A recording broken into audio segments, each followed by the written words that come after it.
Selamat sore dan salam sehat pemirsa Tempo. Kurangnya informasi tentang berbagai macam jenjang pendidikan perguruan tinggi membuat pendidikan vokasi menjadi samar di mata masyarakat. Pendidikan akademik dan pendidikan vokasi adalah dua jenis perguruan tinggi yang berbeda. Tetapi pilihan salah satu dari keduanya bukan berarti lebih baik dari yang lain. Undang-Undang Nomor 12 Tahun 2012 tentang Pendidikan Tinggi menyebutkan bahwa pendidikan vokasi adalah program studi yang diselenggarakan oleh perguruan tinggi yang menyiapkan mahasiswa memiliki keahlian terapan tertentu. Sejauh ini, Kementerian Perindustrian telah fokus mengembangkan sumber daya manusia industri di Indonesia, salah satunya melalui pembenahan pembelajaran pendidikan vokasi untuk menghasilkan SDM industri berdaya saing tinggi serta terserap di dunia industri. Idealnya, pendidikan vokasi sebenarnya merupakan jalur pendidikan yang paling mudah diaplikasikan dengan syarat kurikulum atau pola pembelajaran yang diajarkan sesuai dengan kebutuhan IDUKA. Pendidikan vokasi dalam prosesnya menekankan pada pengembangan praktik atau terapan dibandingkan teori. Pendidikan vokasi juga diarahkan pada penguasaan keahlian terapan tertentu dan beradaptasi pada bidang pekerjaan tertentu sehingga memiliki naluri dalam penciptaan peluang dan lapangan kerja. Bersama saya Retno Sulistiawati, inilah Ngobrol Tempo, Kebangkitan Pendidikan Vokasi, Ciptakan SDM Unggul. Program ini bisa Anda saksikan di kanal YouTube Tempo.co, Facebook Live Koran Tempo, dan saluran digital TV Tempo. Pemirsa, telah bergabung bersama kita beberapa narasumber, diantaranya ada Bapak Wikan Sakarinto, Direktur Jenderal Pendidikan Vokasi Kementerian Pendidikan. Selamat sore, Bapak. Sehat, selamat sore, Assalamualaikum warahmatullahi wabarakatuh. Waalaikumsalam. Kemudian ada Ibu Devi Rahmawati, peneliti dan pengajar tetap vokasi Universitas Indonesia. Selamat sore, Ibu. Selamat sore, Pak Wikan, mohon izin. Ada Bapak Derajat Martianto, Wakil Rektor 1 Institut Pertanian Bogor. Selamat sore, Pak Derajat. Kemudian ada Pak Muklas Arkanudin, Rektor Universitas Ahmad Dahlan. Selamat sore, Pak Muklas. Selamat sore, Pak. Baik, dan berikutnya ada Bapak Heri Hermawan, ini adalah pendiri Politeknik Tempo, ini yang baru berdiri. Selamat sore, Pak Heri. Selamat sore, Assalamualaikum warahmatullahi wabarakatuh. Waalaikumsalam. Selamat sore Bapak Ibu semua, terima kasih telah bergabung dengan kami dalam Ngobrol Tempo hari ini.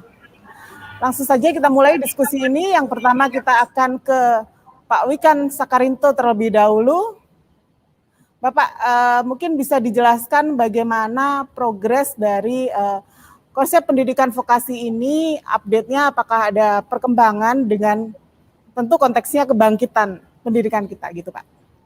Ya, ini kebetulan sekali karena pada waktu-waktu ini, jadi beberapa waktu yang lalu kan kita sudah merilis program besar kita yaitu SMK Pusat Keunggulan.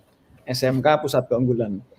Kemudian besok kami akan merilis Merdeka Belajar yang lain yang terkait dengan vokasi, Merdeka Belajar ke-11 yaitu program Kampus Merdeka Vokasi. Nah, ini kebetulan sekali. Nah, kalau kita bicara pendidikan vokasi, maka kita harus punya frame berpikir bahwa itu mulai dari perguruan tinggi, SMK, dan lembaga kursus pelatihan. Itu semuanya adalah pendidikan vokasi. Yang lembaga kursus pelatihan, Mbak, itu pendidikan vokasi non-formal. Non-formal, nggak ada gelarnya, nggak ada ijazahnya, tetapi itu cukup 2-3 bulan di training langsung masuk dunia kerja. Ya. Kalau yang formal itu SMK dan perguruan tinggi vokasi. Nah, untuk perguruan tinggi vokasi, kita memang fokus pada penguatan sarjana terapan, Mbak. Jadi D3 itu kita upgrade menjadi sarjana terapan. Atau prodi-prodi baru, Politeknik baru, misalnya Politeknik Tempo. Kemarin kan mendirikan Politeknik Tempo yang baru, maka saya langsung strict. Prodinya apa? Saya langsung sarankan sarjana terapan atau D4 atau D2. Dan kelak nanti ada S2 terapan. Jadi S2 pun juga ada, Mbak, S2 terapan. Nah, ini adalah konsep konsep yang akan kita rilis besok di Merdeka Belajar 11, yaitu upgrading D3 menjadi D4, ya. Tetapi itu harus link and match. Jadi vokasi itu kalau nggak link and match dengan industri dan dunia kerja serta dunia wirausaha, nggak boleh ngaku sudah vokasi yang betul. Contohnya Politeknik Tempo, dia sangat match dengan industri yang relevan. Bahkan memang kalau itu jelas didirikan bersama industri ya. Jadi kurikulum disusun bersama dengan industri. Ya. Link and match itu nggak boleh tanda tangan MOU, foto-foto masuk koran ngaku link and match, belum. Itu link and match itu harus diterjemahkan minimal jadi 8 aspek ya. Tapi saya sebutkan 5 aja biar cepat. 1, kurikulum dibikin bersama industri. Yang kedua, guru tamu expert dari industri harus tinggi, dosen tamu. 3, sertifikasi kompetensi. 4, magang. Ya, magang minimal 1 semester magang. Mahasiswa maupun dosen juga harus magang. Yang kelima, project based learning, pembelajaran berbasis project. Itu semuanya untuk SMK, untuk perguruan tinggi vokasi, itu harus link and match lengkap seperti itu. Termasuk lembaga kursus pelatihan juga harus link and match. Mungkin itu Mbak, untuk mengawali apa tadi pertanyaan bagaimana sih pendidikan vokasi. Ada beberapa aspek kebijakan baru, yaitu SMK D2 fast track. SMK ya, digabungkan dengan D2 tapi fast track. Dan macam-macam. Ya, untuk upgrading dari vokasi ini yang tadi Bapak sebutkan ini kan akan mencapai di bukan hanya tingkat SMK tapi juga sarjana dan kemudian pasca sarjana begitu kan. Nah, infrastrukturnya bagaimana Pak? Kesiapan dari masing-masing perguruan tinggi ini? Ya, kalau ditanya mengenai infrastruktur fisik, saya yakin ya selalu harus diperbaiki. Itu pastilah. Kalau dikatakan siap 100%, ya mestinya belum. Tetapi dengan infrastruktur yang ada, menurut saya secara physical infrastruktur itu bisa, asalkan yaitu link and match dengan industri. Asalkan itu. Kalaupun nanti beberapa industri itu sudah masuk ke dalam banget dengan link and match-nya, bahkan praktek pun bisa di industri, Mbak. Jadi mata kuliah praktek itu tidak harus di laboratorium atau workshop-nya kampus, tapi bisa dilakukan di industri dengan model seperti Jerman, yaitu dual system. Magang sambil kuliah. Industri juga diuntungkan. Jadi magang itu nggak cuma 1 semester, boleh 2, bahkan 3 semester tuh boleh.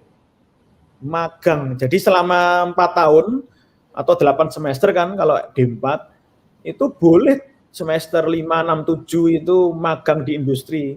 Sehingga kalau ditanya infrastruktur ya pasti harus dikembangkan, tetapi dengan yang ada ini saya yakin itu sangat cukup untuk mengupgrade D3 menjadi sarjana terapan atau D4.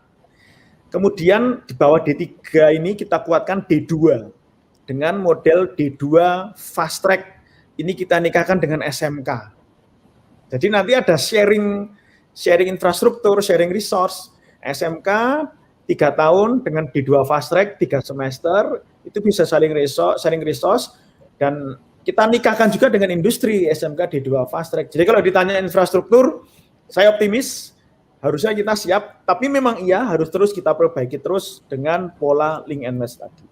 Ya, baik. Kita beralih sebentar ke Ibu Devi, Pak.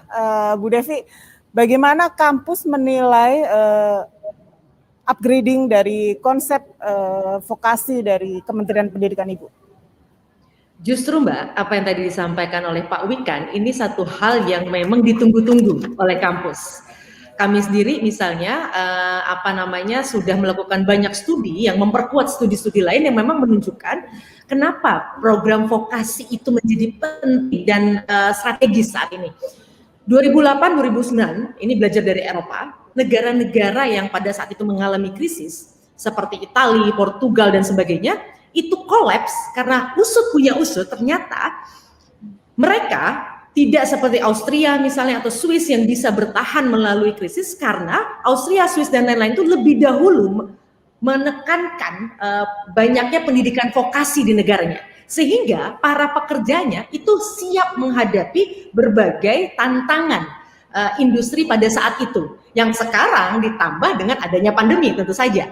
Pendidikan vokasi itu apa sih gitu kan? Pendidikan yang menekankan tadi sebagaimana disampaikan oleh Pak Wikan. Kita memastikan anak-anak itu siap hands on, Mbak. Makanya anak-anak itu harus betul-betul praktik. Jadi tidak hanya ada di dalam kelas. Dan kami waktu itu saya sempat menjadi kaprodi, itu sudah menjalankan apa yang disampaikan oleh Pak Wikan.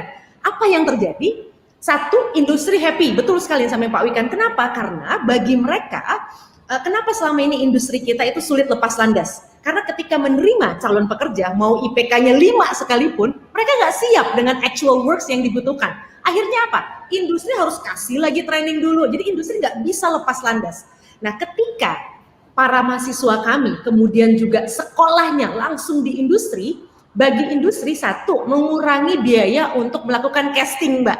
Jadi kan untuk rekrutmen itu kan prosesnya panjang. Tapi ketika mereka bisa melihat langsung calon pekerja ini, mereka bahkan bisa mengatakan bahwa kamu belum lulus ya, tapi kamu mau nggak kontrak? Itu terjadi pada mahasiswa-mahasiswa saya. Bahkan sebelum lulus pun itu mereka sudah ijab kabul dengan industrinya gitu. Dan itu industri-industri yang ternama. Nah, karena menghemat biaya rekrutmen.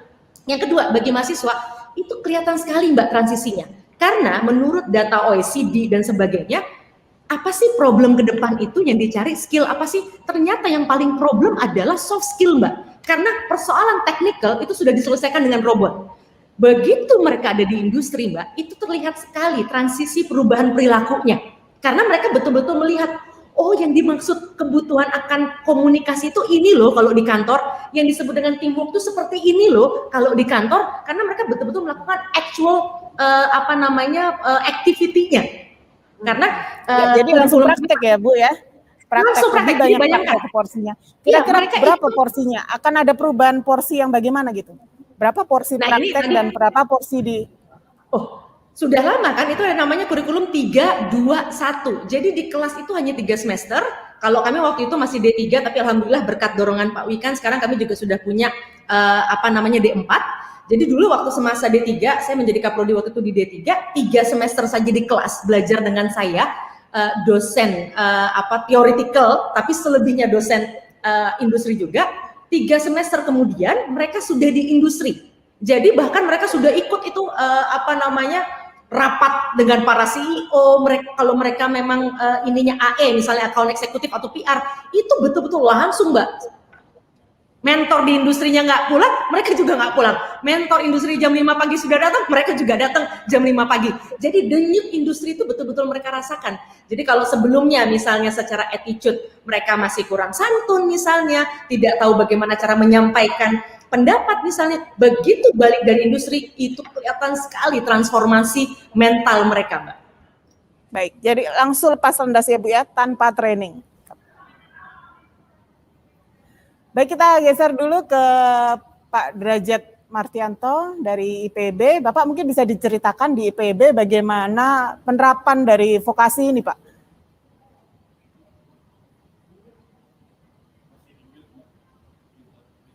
Pak, masih di mute sepertinya, Pak. Mungkin. Baik, terima kasih. Mohon maaf ya. Jadi kami di IPB ini punya 17 program studi vokasi. Jadi kalau tadi saya menggarisbawahi apa yang disampaikan Mbak Devi ya, perubahan-perubahan yang terjadi akhir-akhir ini dan kemudian dipercepat dengan Pak Dirjen yang sangat energetik begitu ya, sangat luar biasa. Menurut saya itulah yang memang yang kita harapkan. Dulu kan untuk perguruan tinggi yang mengelola program multistrata seperti IPB, Universitas Gadjah Mada dan sebagainya kan sering sekali D3 ya, jika bakal vokasi ini kan dikritik ini seperti S1-1 saja begitu kan, lebih banyak bobot teorinya. Tetapi sekarang kan kita semuanya sudah serba lebih jelas. IPB dari beberapa program studi yang kita lakukan, kita sudah menerapkan dual system. Kurikulumnya tentu kita set bersama dengan dengan industri. Bahkan rekrutmen mahasiswa juga kita melakukan kerjasama ya. Dan kemudian 321 tadi tentu kita terapkan. Dan 100% itu diserap oleh industri yang merekrut gitu ya. Jadi beberapa program studi kita sudah melakukan seperti itu. Saya sebut saja lah misalnya dengan Sinarmas, dengan Sugar Group dan sebagainya. Dan kemudian juga saya kira sama lah ya seperti yang tadi disampaikan oleh Pak Devi ya. Kita semua paham bahwa di negara-negara Eropa yang menerapkan program pendidikan vokasi sebagai program-program utama di dalam pendidikannya itu tingkat penganggurannya paling kecil. Coba dilihat Jerman, Belanda, tadi Swiss dan sebagainya itu paling kecil. Yang terlalu banyak, kita kan di Indonesia punya 4.700 perguruan tinggi, bayangkan. Dan sebagian besar kan non-vokasi. Nah, di Eropa yang mirip-mirip seperti itu kan Italia, Spanyol, Portugal ya, lebih banyak program-program. Sehingga ketika krisis mereka mengalami persoalan yang sangat besar. Tingkat pengangguran mereka juga yang tertinggi. Jadi saya kira pendidikan vokasi ini salah satu cara yang harus kita kuatkan gitu ya. Salah satu program pendidikan yang harus kita kuatkan ke depan supaya ya mengurangi pengangguran. Tentu yang paling penting adalah menciptakan SDM yang unggul, yang tahu betul ya, bukan hanya teori tetapi memang dia sejak awal dirancang untuk bisa praktek, baik dengan mendatangkan industri di dalam kampus, membuat teaching factory. Itu yang kami lakukan. Mudah-mudahan Pak Wikan nanti juga sempat untuk hadir pada panen kedua ayam kita ya Pak, kerjasama dengan industri. Dan juga yang paling penting adalah juga kita juga mendatangkan, jadi bukan hanya mahasiswa ke industri, tapi kita datangkan juga industri ke dalam kampus. Jadi link and match itu memang kuncinya. Saya kira begitu. Ya. Sejauh mana Pak kerjasama selama ini antara kampus dengan dunia industri gitu? Siapa yang lebih proaktif gitu menjemput bola gitu Pak? Ya, saya kira begini, dua-duanya memang harus proaktif. Saya kira sekarang dipicu dengan kebijakan kampus Merdeka Belajar, kampus Merdeka, industri menjadi semakin paham ya. Sebelumnya memang akan lebih banyak perguruan tinggi yang kita harus dari door to door lah ke industri ya untuk menawarkan kerjasama dan sebagainya. Tetapi saya kira sekarang industri pun juga sudah sangat memahami bahwa kampus adalah salah satu sumber rekrutmen, terutama yang dari pendidikan vokasi, sumber rekrutmen yang utama yang kemudian juga akan menghemat biaya mereka juga kan. Tadi disebutkan biaya rekrutmen, tidak harus melakukan pelatihan-pelatihan. Kenapa? Karena sejak mahasiswa, anak-anak didik kita sudah akrab dengan dunia industri mereka.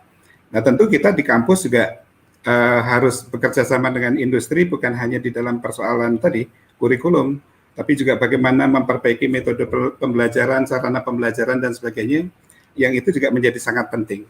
Kita juga dengan industri, sekarang karena juga ini menjadi IKU, ya, indeks kinerja utama kita berusaha semaksimal mungkin, agar teman-teman kita di industri itu bukan hanya duduk di industri, tetapi mereka juga mau bersedia untuk mengajar, dan itu sudah banyak juga kita praktekkan.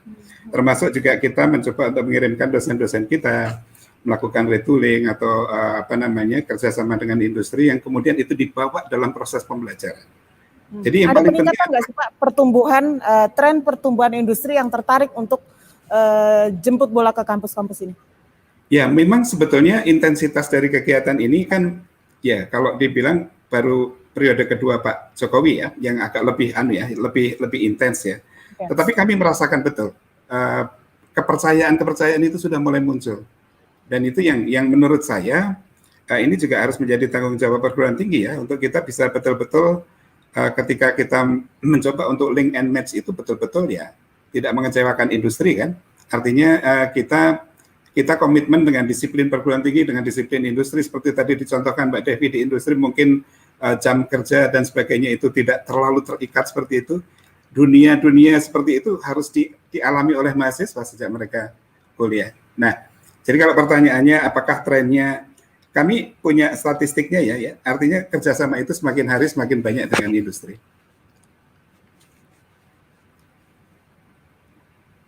Itu Mbak. Ya, baik.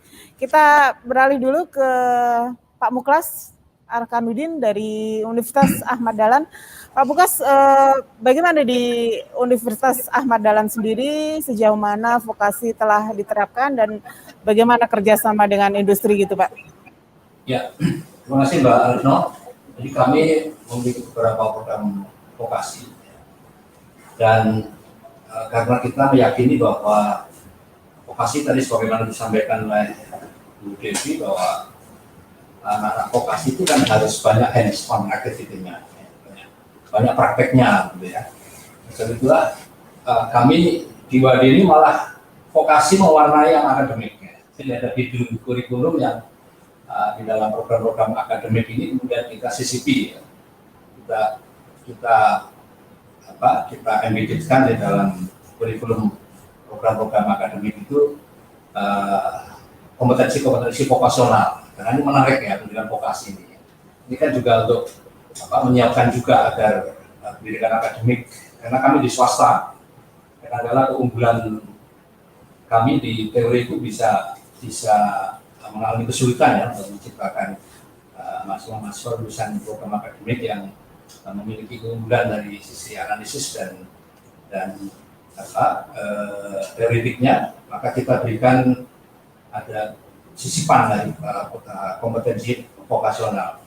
Jadi saya kira link and match ini menjadi kunci atau keberhasilan dari program-program vokasi yang kita selenggarakan. Di Wadah itu ada program ini Mbak Retno, program Divoma 4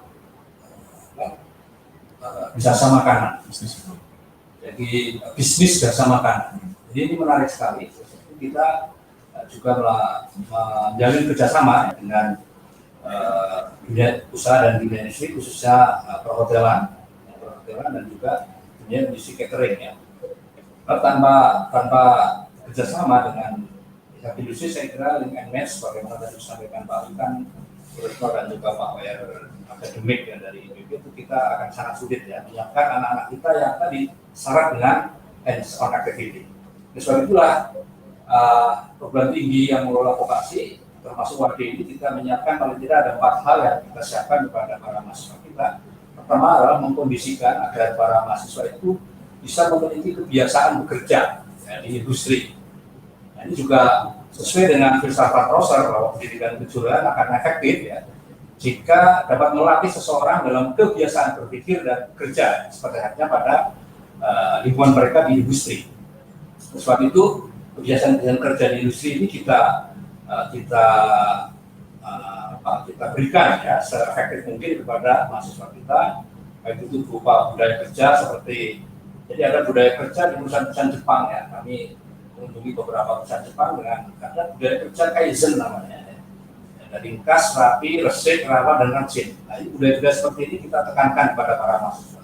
Dan juga ada employability skill yang kita tekankan kepada mahasiswa sehingga mereka memiliki setelah lulus dari kampus mereka memiliki kebiasaan kerja sebagaimana tadi disampaikan Bu Devi ya. Dan juga yang kedua, kita kondisikan mereka agar bisa memenuhi standar industri. Kita siapkan sertifikasi bagi para lulusan kita. Dan kemudian juga lingkungan belajar mereka tadi disampaikan program-program link and match itu implikasinya ada pada program-program kerja praktek, kemudian juga ada magang. Nah, kita desain, kita bekerja sama dengan industri untuk bisa melaksanakan program-program magang ya, di industri ini. Ya. Jadi ditanyakan oleh Bu Retno sejauh mana industri ini bisa bekerja sama dengan kita. Ya, untuk sementara kami di swasta ini lebih banyak proaktif program tingginya Mbak. Ya. Mungkin kalau program tinggi lebih, seperti Pak Wayer akademik IPB tadi menyatakan industri sudah saling bisa proaktif ya, tapi untuk kami masih lebih banyak kami yang proaktif ke industri. Nah, lingkungan kerja ini juga kita ciptakan sebaik mungkin karena juga kita punya keyakinan ya, di dalam filsafat Rosser itu ada satu dalil yang mengatakan bahwa pendidikan kejuruan akan efektif ya jika penyelenggaraannya ya, itu dilaksanakan sama alatnya, sama prosedurnya, sama mesinnya dengan apa yang mereka akan kerjakan di dunia industri nanti. Sebetulnya ini penyiapan laboratorium yang memadai untuk mendukung kerja-kerja hands-on activity mereka sangat diperlukan ya. Dan sekarang ini sebagaimana tadi disampaikan oleh pembicara sebelumnya, dengan adanya konsep Merdeka Belajar, saya kira kalau tadi Bu Devi mengatakan kuliah 3 semester, kemudian sisanya di industri dan bekerja mandiri, saya kira ini sekarang peluangnya besar sekali. Sehingga kami mendesain untuk bekerjasama dengan industri dengan dalam konsep Merdeka Belajar. Ya. Nanti kita kirim para mahasiswa kita ke industri, kemudian mereka kita berikan rekognisi untuk pekerjaan-pekerjaan magang yang sudah mereka laksanakan di dunia industri ini. Kemudian juga pelaksanaan pembelajaran kita sesuaikan dengan kebutuhan-kebutuhan industri. Jadi semua program studi yang ada kita sesuaikan ya pelaksanaan pembelajarannya dengan kebutuhan-kebutuhan di dunia industri ya, baik dari sisi SDM-nya maupun dari sisi peralatannya, walaupun tidak terlalu mudah ya, karena kami di perguruan tinggi swasta ini kan tidak ada subsidi yang besar ya dari pemerintah. Mungkin dari seluruh anggaran belanja kita, subsidi dari luar selain internal itu tidak lebih dari 2% dari seluruh anggaran belanja kita. Sehingga ini tentu akan memerlukan effort yang tinggi untuk menyesuaikan peralatan-peralatan kita, infrastruktur kita dengan kebutuhan dunia industri ya. Tadi Pak Wikan mengatakan sudah dari sisi infrastruktur sudah optimis baik ya. Ya kita juga berharap seperti itu. Tapi saya kira untuk perguruan tinggi dan sekolah-sekolah swasta ini masih cukup kesulitan ya di dalam hal pengadaan infrastruktur ini. Apalagi dengan kemarin ada program pengubahan ya, proporsi antara SMA dengan SMK. Ini banyak SMA yang kemudian berubah jadi SMK dan ini mereka belum siap untuk menyelenggarakan atau menyediakan dukungan infrastruktur yang diperlukan. Jadi ini saya kira di program kita ya. Tapi sebagian besar dari SMK yang tadi disampaikan, SMA unggul memang sudah bisa memberikan pelayanan pendidikan yang bisa sesuai dengan dunia industri. Saya kira itu Mbak Retno yang sudah kita lakukan sementara ini. Ya, kita akan berdiskusi lebih lanjut nanti Pak. Kita beralih ke Pak Heri Hermawan terlebih dulu tentang pendidikan vokasi yang sedang dibangun oleh Politeknik Tempo. Pak Heri, bisa dijelaskan bagaimana konsep yang sedang dikembangkan oleh Tempo ini, pendidikan vokasi, Politeknik yang seperti apa, dan bagaimana kurikulumnya nanti, tawaran dari Tempo ini? Ya, baik, terima kasih Mbak Retno. Terima kasih sebelumnya ke Pak Wikan nih, sangat cepat izin yang diajukan oleh Tempo dan baru keluar kemarin tanggal 27 April dan kami sekarang sedang sibuk untuk mempersiapkan penerimaan mahasiswa. Nah, jadi ini Politeknik yang baru lahir, masih bayi. Mudah-mudahan ini dengan kerja keras semua tim dari pendiri vokasi bersama dengan dosen dan dunia industri yang mendukung Politeknik Tempo, mudah-mudahan ini akan menjadi bayi ajaib yang bisa mendukung perkembangan industri, perkembangan politeknik secara umum di Indonesia. Mengenai kurikulum untuk penerapan di Politeknik Tempo, tentu saja kami menetapkan sesuai dengan platform dasar, tentu ada kaidah-kaidahnya dari Dikbud, ya itu akan kami lakukan. Tetapi karena sekarang dengan ada metode belajar merdeka, di mana kampus bisa membuat kurikulum sendiri, gitu. Kemudian mahasiswa juga bisa dengan bebas, artinya bisa memilih beberapa mata kuliah di prodi yang lain, begitu ya. Nah, mudah-mudahan ini kami membuat silabus, membuat program mata kuliah itu memang sudah dikawinkan dengan industri, yaitu di mana kami ini seperti saya ini sebagai praktisi begitu, yang semuanya pendiri yang menjadi tim yang mendirikan tim vokasi Tempo ini semuanya dari industri, sehingga kami memerlukan waktu itu ada konsultasi ke L2 Dikti, kemudian kami ada kerjasama dengan minta bantuan dari Tarumanegara waktu itu ya, dari Atmajaya Yogyakarta begitu untuk membuat kurikulum yang baik seperti apa. Dan juga kami sudah melibatkan selain dari Tempo yang memiliki 13 anak usaha ya, dan core bisnis kita adalah di media, maka lebih mudah kami untuk membuat kurikulum yang tadi Pak Wikan sampaikan, Bu Devi juga, kita harus link and match gitu. Dan keunggulan Tempo dalam hal investigasi, dalam desain, saya kira itu bisa diterapkan di Politeknik Tempo ya. Nanti mahasiswa saya kira bisa ditampung ya, yang berminat untuk di jurnalistik gitu, itu sudah ada tempatnya. Yang non jurnalistik pun kami ada 13 anak usaha yang itu bisa disalurkan ke sana. Nanti andai kata mahasiswa kita banyak, kami pun sudah siap bekerja sama dengan dunia industri, antara lain seperti Astra. Kami sudah menjalin kerjasama ya dengan Honda Motor, dengan FEI gitu dan lain-lain. Kemudian JNE juga mendukung program kita. JNE banyak sekali cabang-cabangnya sehingga itu juga bisa membuat para mahasiswa untuk bekerja di sana. Kemudian ada beberapa lagi yang seperti Ancol ya, Taman Impian Jaya Ancol itu juga sudah support kami, dan ada beberapa lagi yang ingin bekerja sama lah untuk mendukung Politeknik Tempo ini. Kemudian yang tidak kalah penting saya kira untuk pendirian Politeknik Tempo ini, dan memang ini agak sulit untuk kami pada saat awalnya begitu, yaitu harus merekrut dosen. Dosen harus linear antara S1 dan S2. Oke, tidak masalah. Tetapi kami ingin dosen-dosen itu tidak hanya punya pengalaman mengajar, tetapi dia harus punya pengalaman sebagai praktisi. Nah, itu yang harus menjadi requirement minimal kita gitu ya.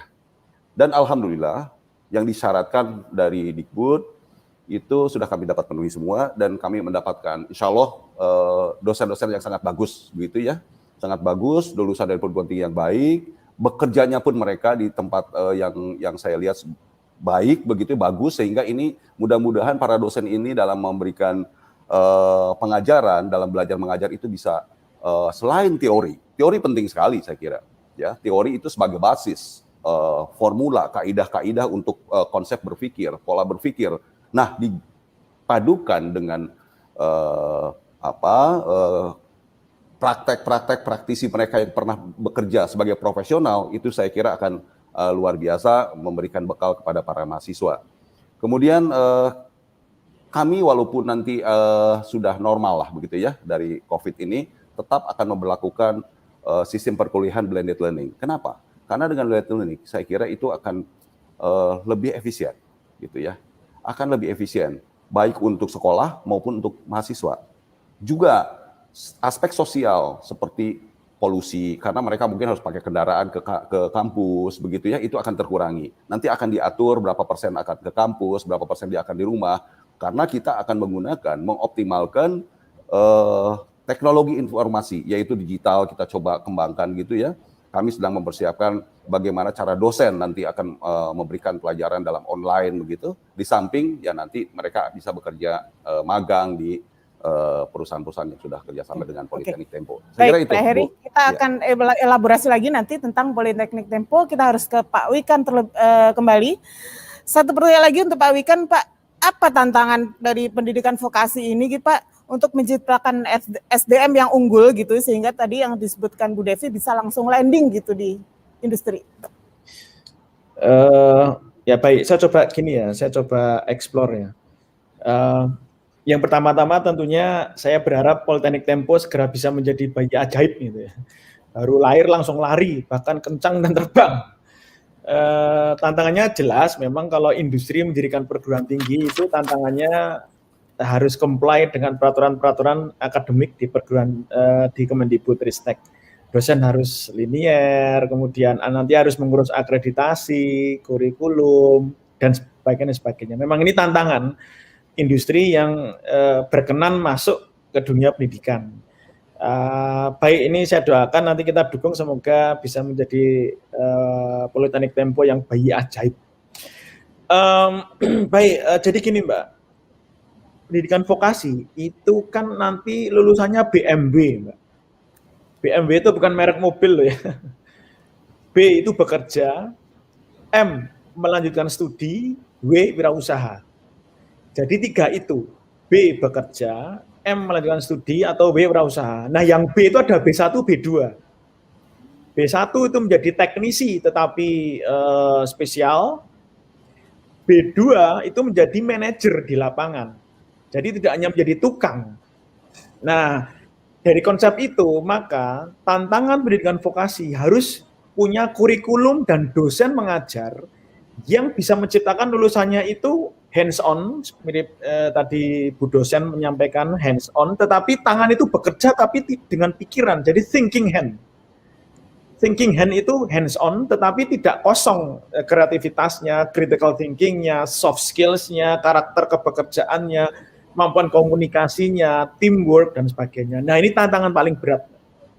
Tadi Pak Rektor menyampaikan, ya, infrastruktur dan alat itu memang menjadi tantangan. Tapi bagi konsep ini, itu tantangan yang nomor 2. Nomor 1 tetap bagaimana SDM-nya, SDM kita, guru, dosen, rektor, dekan, direktur politeknik, dan mahasiswa vokasi, itu punya mindset yang siap untuk membentuk soft skills, thinking hand, tetapi hard skill tidak dikorbankan.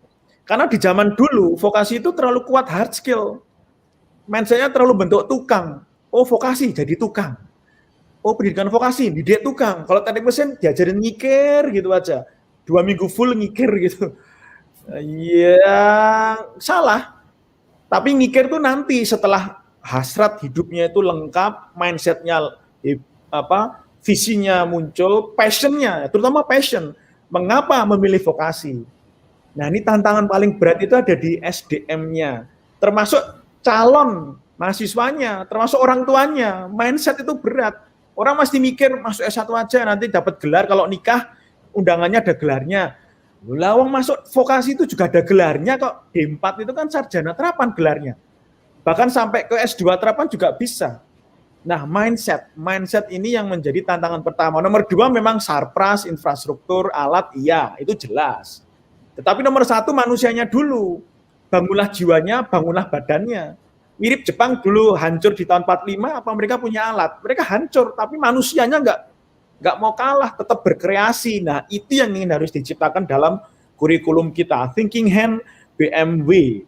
Dan SMK itu bisa sampai perguruan tinggi. Jadi anak SMP masuk SMK itu bisa lulus 3 tahun, bisa ke D2, bisa ke sarjana terapan atau D4, bisa ke S2 terapan. Jadi jangan berpikir masuk SMK itu cuma jadi tukang. Iya jadi tukang tapi spesial, atau mau jadi manajer di S2 atau sarjana terapan. Nah, dengan Merdeka Belajar, konsep Merdeka Belajar dan link and match ini menjadi solusinya. Dan lulusan vokasi itu jangan cuma ijazah, tapi kompetensi dan sertifikasi kompetensi. Jadi kalau cuma ijazah saja kurang, harus ada sertifikasi kompetensi. Nah, mungkin itu Mbak, yang kalau tantangannya itu ya nomor 1 tetap ke SDM. Dan jangan lupa besok pagi kita akan merilis Merdeka Belajar ke-11. Merdeka Belajar kan udah 10. Nah, besok Mas Menteri akan merilis Merdeka Belajar ke-11, yaitu Kampus Merdeka Vokasi. Ya, satu lagi Pak, tentang mindset. Bagaimana mengubah mindset dari masyarakat, terutama calon mahasiswa ini Pak? Supaya tidak jadi tukang kan tadi mindset. Ya, kalau ke calon mahasiswa, memang kita harus butuh bantuan media. Kami pun juga harus masuk ke seluruh platform media konvensional, online, semuanya. Kita bikin film, bikin lagu, promosi, campaign, itu harus kita lakukan. Kita campaign bahwa vokasi itu sudah link and super match dengan industri. Nah, tentunya sebelum kita woro-woro, vokasinya harus mampu nikah sama industri. Kurikulum, dosen tamu, magang, kurikulum udah clear, itu kurikulum yang memang kurikulum link and match, baru kita woro-worokan. Kalau sampai anak-anak muda tahu, oh ternyata vokasi itu sudah nikah sama industri, atau oh nanti bisa sampai S2 terapan toh. Nah, passionmu apa? So, do what you love and love what you do. Pilihlah pendidikan itu karena passion, punya visi, nggak cuman ikut-ikutan. Oh itu ada prodi favorit, ikut-ikutan. Padahal passionnya nggak di situ. Nah itu penting. Yang paling berat itu merubah mindset kita juga sebenarnya. Dekan-dekan kita, pemimpin-pemimpin kampus kita, dosen-dosen kita, ayo berubah. Ngajari itu jangan ngajarin hard skill, tetapi ngajarin yang memang akan dibutuhkan betul di dunia nyata. Sehingga apa? Kurikulum vokasi itu harus fleksibel, agile, dan adaptif. Soft skill-nya harus dikuatin, hard skill-nya jangan terlalu dominan. Tapi nanti kalau soft skill-nya kuat, karakternya kuat, yakin hard skill itu akan terus berkembang. Hard skill itu technical skills. Nah, di situ ada satu kondisi steady state yang pas antara soft skill-nya kuat, hard skill-nya terus tumbuh berkembang. Nah, itu yang dibutuhkan oleh dunia kerja. Relevan dengan dunia kerja dan lulusannya menjadi pembelajar mandiri sepanjang hayat. Pembelajar mandiri sepanjang hayat bekerja pun masih terus belajar meningkatkan diri karena passion. Gitu. Oke, baik. Belajar mandiri sepanjang hayat. Kita akan eksplorasi lebih lanjut mengenai pendidikan vokasi ini.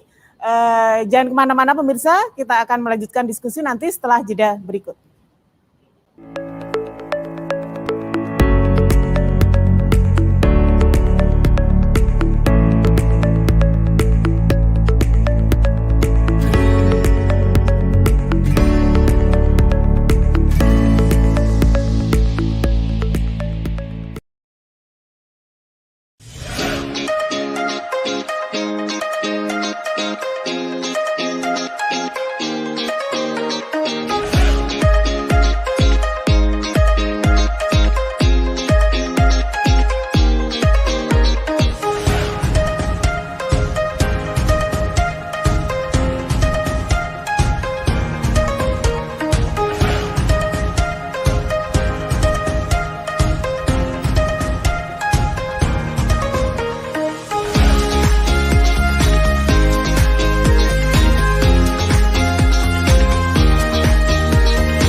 Ya, pemirsa, masih bersama saya Retno Sulistiawati. Program ini bisa Anda saksikan di kanal YouTube Tempo.co, Facebook Live Tempo Media, dan saluran digital TV Tempo.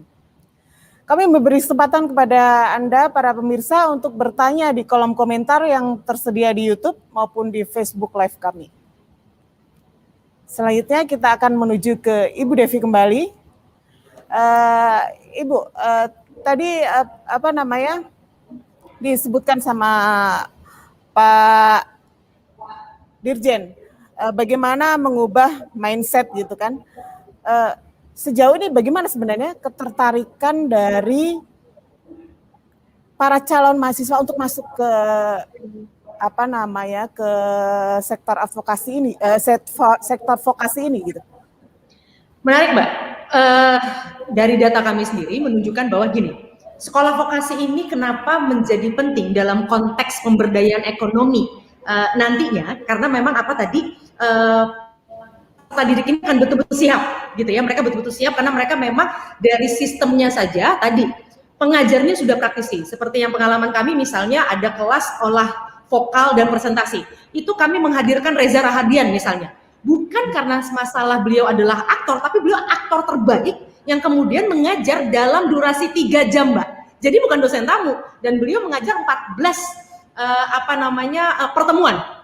Itu orang-orang terbaik sudah kami minta untuk hadir. Mbak Dian Sastro misalnya menguji langsung para mahasiswa kami. Itu bisa di-type lah di mesin pencari gitu. Jadi ini bukan sesuatu yang baru akan, tapi sudah kami lakukan. Ini jadi pembikat sendiri ya, Bu ya?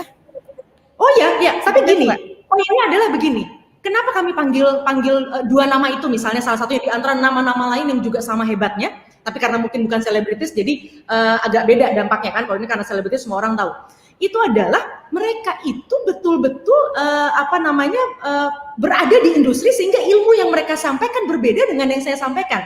Tapi dalam konteks kami, beratnya menjadi dosen vokasi, Mbak. Kami punya tanggung jawab akademik gitu ya, mengurus jurnal dan sebagainya, tapi kami juga harus mengupgrade ilmu kami. Makanya tahun 2018 misalnya saya sendiri itu aktif di Asian Games, saya mengawal 7.000 wartawan bersama mahasiswa saya langsung di depan selama 1 bulan nunggu bekerja untuk memperlihatkan pada mereka, gini loh handling wartawan. Oke, kemarin saya kasih tahu Anda teorinya, tapi gini loh, dari mulai ngangkat aqua untuk wartawan, ngangkat souvenir, sampai tiba-tiba Anda harus jadi moderator, jadi MC untuk IOC dan sebagainya, itu di depan mata mereka melihat sendiri, dosennya juga praktek. Jadi dosen vokasi itu beratnya adalah dia secara akademik harus mumpuni karena dia juga harus punya jurnal internasional untuk memastikan apa yang dilakukan praktek itu mempunyai nilai akademik, tapi dia sendiri harus punya tanggung jawab mengupgrade dirinya. Jadi benar-benar harus jadi double agent gitu ya, Superman dan Superwoman. Untungnya kami punya Pak Dirjen yang sangat progresif, selalu 2-3 langkah ke depan, jadi kami semangat terus. Nah, kemudian yang penting sebenarnya animo, Ibu. Karena mindset tadi yang masih perlu dibangun lagi gitu. Bagaimana animo dari para calon? Nah, makanya saya balik ke sana. Animo sekarang banyak orang yang gini, yang gap itu sebenarnya cara pandang orang tua dengan peserta didik. Para calon pendaftar kami itu adalah orang yang tahu persis tentang apa yang dia inginkan. Karena sekolah vokasi bedanya dengan sekolah akademik adalah anak-anak yang memilih kuliah di vokasi, dia tahu persis saya mau jadi apa. Sehingga dia tahu bahwa saya harus mengambil mata kuliah ini bukan semata-mata hanya karena ingin mendapatkan ijazah dengan logo universitas tertentu, tidak.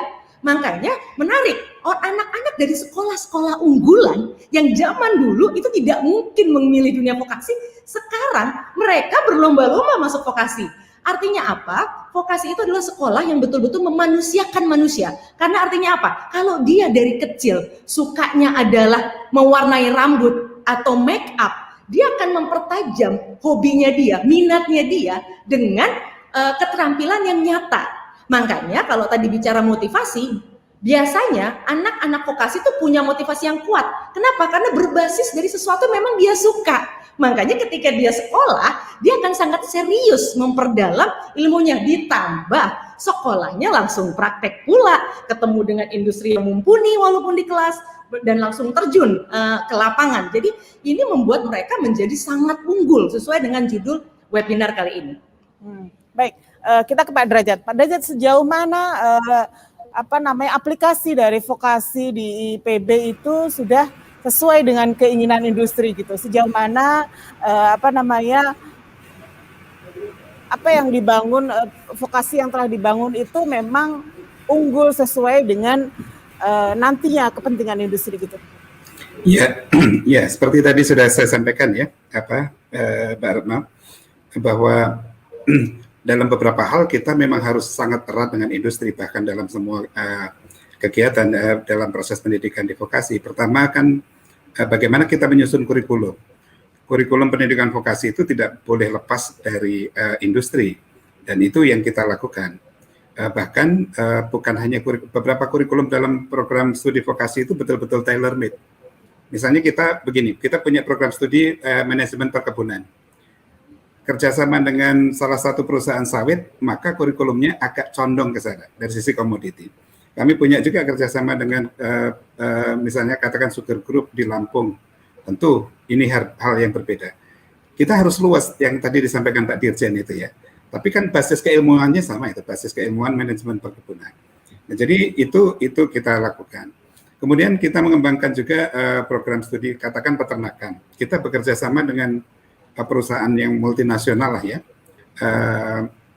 Itu kita bangun suatu misalnya katakan industri peternakan ayam. Kita punya yang namanya close house besar sekali di kampus kami. Kebetulan kami punya kampus vokasi di Sukabumi.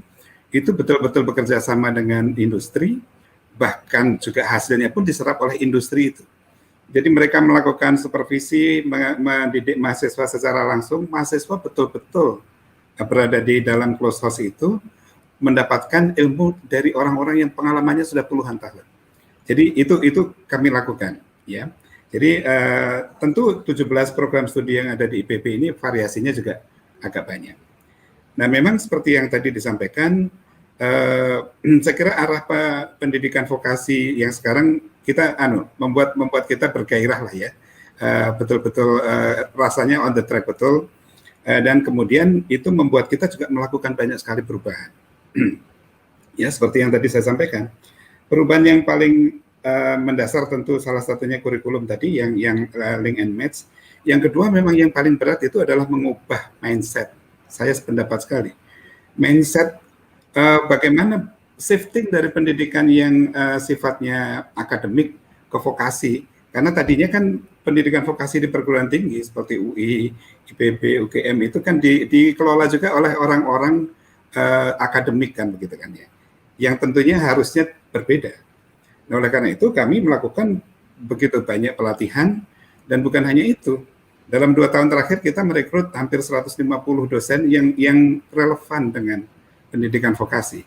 Karena kita tidak ingin mahasiswa vokasi, judulnya sekolah vokasi, tapi pelajarannya pelajaran akademik. Nah, tetapi yang sangat penting bagi kita adalah juga bahwa bagaimana kita membawa mahasiswa-mahasiswa dan lulusan sekolah pendidikan vokasi itu memiliki karakter yang bukan hanya agile learner seperti tadi disampaikan oleh Pak Dekan, tapi kita ingin lebih powerful lagi lah ya, powerful agile learner. Jadi yang dia itu selalu jadi pembelajar dalam artian ya bisa melanjutkan sekolah lagi, tapi pembelajar itu kan dalam artian tidak selalu melalui pendidikan formal ya. Dia belajar mengembangkan, dan seterusnya. Seperti itu yang kita harapkan, sehingga apa? Mahasiswa sarjana, mahasiswa akademik maupun mahasiswa vokasi, kami buatkan program-program yang bukan hanya untuk, ya benar tadi disampaikan, jangan sampai lulusan program vokasi itu hanya kita menghasilkan tukang-tukang lah gitu kan ya. Sehingga apa yang kita lakukan? Kita dari awal itu begitu mereka masuk, kita melakukan talent mapping. Kita ingin tahu sebetulnya talent mereka apa, passionnya apa gitu. Ya. Kenapa? Untuk memudahkan itu di dalam proses pembelajaran, untuk memudahkan itu nanti di dalam penempatan mereka akan magang di mana, dalam kerja kelompok dan sebagainya, karena ada anak-anak itu kan berbeda karakteristiknya itu. Yang kedua apa? Kita ingin membangun karakter mereka ya, jadi tandem antara hard skill dengan soft skill ya, itu harus tandem, tidak bisa hanya kalau benar-benar hanya kita lari ke hard skill maka ya tadi menghasilkan tukang. Tapi soft skill itu memang sangat harus dikuatkan. Jadi bukan hanya talent mapping yang kita lakukan, kita juga melakukan pelatihan 7 habits. Ini kan pelatihan sebetulnya untuk orang-orang bagaimana supaya dia berhasil. Nah, mahasiswa vokasi meskipun dia itu kurikulumnya work-based curricula, agak lebih condong dulu itu ke hard skill. Nah, sekarang soft skill-nya itu harus dibangun lebih kuat, ya, supaya mereka pun nanti juga bisa menduduki posisi-posisi yang puncak di industri kan, gitu ya, memiliki kemampuan soft skill yang bagus, hard skill yang bagus, dan juga soft skill yang bagus. Kita berikan juga pelatihan self mastery, ya, supaya dia tahu betul kapasitas dirinya dan kemudian bisa berkembang jadi apa. Bukan hanya yang praktek-praktek atau praktikum di teaching factory kita. Nah, kemudian juga tentu bela negara dan sebagainya, karena karakter ini menjadi karakter yang penting. Tantangan terberat juga untuk mahasiswa sekarang itu adalah persoalan nasionalisme. Satu hal juga yang kita kembangkan, ini sedang kita mulai terapkan. Tadi pagi kebetulan kami rapat pimpinan IPB untuk merumuskan ini lebih lanjut teknisnya adalah bagaimana. Kita semua tahu bahwa pandemi ini kan kemudian menurunkan penyerapan tenaga kerja baru. Ya, kita semua tahu semuanya terdampak kan ya. Nah, kita punya program yang namanya kita beri nama program onboarding atau enrichment. Bagi lulusan-lulusan kita yang 6 bulan belum bekerja, itu kita undang kembali ke kampus. Menurut Anda skill yang Anda masih butuh sehingga Anda bisa lebih kompetitif itu apa sih? Tentu tidak sekolah lagi ya, tapi ini melalui short course, melalui konsultasi-konsultasi. Jadi kita juga punya yang namanya onboarding program. Nah, itu dengan cara seperti itu kita semacam punya kalau kita beli barang kan ada garansi semacam gitu ya. Itu juga kita ingin lakukan itu supaya, nah kami berharap ini juga menjadi bagian dari suatu promosi jangka panjang bahwa IPB itu tidak meninggalkan lulusannya. Itu yang sangat penting. Kenapa? Karena kami selalu membersamai mahasiswa maupun membersamai lulusan ya sampai nanti gitu. Nah, di samping itu kita juga melakukan banyak kegiatan promosi yang karena tadi juga disinggung-singgung tentang itu. Memang di awal itu ya kita harus menyadari lah bahwa kadang-kadang pendidikan diploma, pendidikan vokasi itu dianggap sebagai second class. Awal-awalnya kan begitu. Tapi sekarang saya kira stigma itu sudah mulai bergeser. Nah, tentu di samping promosi-promosi dengan mengundang yang tadi seperti contoh Mbak Devi tadi ya, kita juga melakukan salah satu jalur penerimaan mahasiswa kita baru adalah dengan mahasiswa baru kita adalah dengan undangan, jalur undangan. Jadi kita undang sekolah-sekolah untuk mengirimkan calon-calon terbaik mereka untuk belajar di pendidikan vokasi. Ini pendekatan kita supaya kita ya kalau hanya nunggu saja biasanya masih mereka selalu ragu ya. Apalagi kemudian promo yang paling kenceng kan program sarjana dari ya kan, sehingga kita melakukan pendekatan-pendekatan sekaligus mengenalkan apa itu program vokasi di IPB dan kemudian melakukan seleksi, basisnya adalah nilai rapot dan tentu untuk nanti menajamkan mereka pada saat penerimaan itu kita berikan matrikulasi beberapa aspek ya supaya mereka punya kesiapan untuk belajar di pendidikan vokasi. Itu beberapa hal yang kita lakukan, Mbak Rono. Ya. Sejauh ini apa kendalanya Pak dalam pelaksanaannya untuk mengelola 17 program studi begitu Pak? Ya memang ini 17 program studi ini kan dikelola di satu satu fakultas. Kita menyebutnya sekolah vokasi. Tentu rentang kendali, rentang manajemen jadi ada. Karena kalau biasanya satu fakultas itu hanya 4, 5 atau paling banter di IPB fakultas MIPA itu hanya 9. Ini persoalan manajemen itu bisa diatasi kan dengan membuat middle management gitu kan ya. Tetapi yang paling penting adalah bagaimana kemudian kelincahan dari setiap ketua program studi. Maka kami dalam memilih ketua program studi adalah memang program studi yang sudah memiliki pengalaman bekerja sama dengan industri dan selama ini umumnya mereka magang dulu sebagai sekretaris program studi dan sebagainya, sehingga setiap program studi itu menjadi ujung tombak dari proses promosi, dari proses kerjasama dan sebagainya. Ya, peranan dekan, peranan pimpinan perguruan tinggi, tapi pada hal-hal yang sifatnya nanti lebih ke aspek manajemennya lah ya. Tapi kita memang membuat sedemikian rupa supaya kita seperti memiliki 17 anak panah lah yang bisa terbang. Kalau tidak macet nanti pasti. Itu yang kita lakukan sehingga kendali mutu, kemudian proses koordinasi internal itu memang menjadi sangat penting bagi kami di IPB, dan sekarang yang sedang kita siapkan bagaimana 17 ini kan tadinya program Diploma 3 akan menjadi program sarjana terapan. Ini kita sedang melakukan persiapan ke sana. Di beberapa perguruan tinggi lain sudah shifting ke sana, tetapi kita memang melakukan kajian-kajian karena kalau di perguruan tinggi seperti IPB kan ini harus mendapatkan persetujuan juga dari senat akademik dan sebagainya. Itu ada proses-proses administrasi yang tidak bisa dilewati begitu saja. Ya. Baik, kita ke Pak Mukhlas dari Universitas Ahmad Dahlan. Pak Mukhlas, bagaimana di Universitas Ahmad Dahlan ini pendidikan vokasi itu di-create gitu supaya lebih menarik gitu untuk mengubah mindset lagi-lagi seperti yang Pak Dirjen sebutkan tadi, ada persoalan mindset gitu ya, bahwa sektor ini tidak kalah bergengsi gitulah. Kita mengenalkan kepada para calon peserta. Ya, terima kasih ya. Tadi sudah disampaikan oleh Pak Wikan dan Pak Derajat Pak Devi bahwa anak kita itu yang pertama memang sisi mindset dari internal kita kampus dan juga mindset eksternal terutama para orang tua dan masyarakat pada umumnya. Jadi kita langkah pertama ketika kita akan mendirikan program vokasi ini memang itu tadi memberikan satu wawasan ya, karena itu seperti tadi disampaikan Pak Derajat, di dalam program studi itu kan harus memperoleh persetujuan dari senat akademik atau senat universitas ya, dan kemudian harus melakukan satu kajian-kajian yang intensif. Jadi yang pertama yang kita bangun memang mindset itu di lingkungan internal ya, dari para pejabat strukturalnya, ya.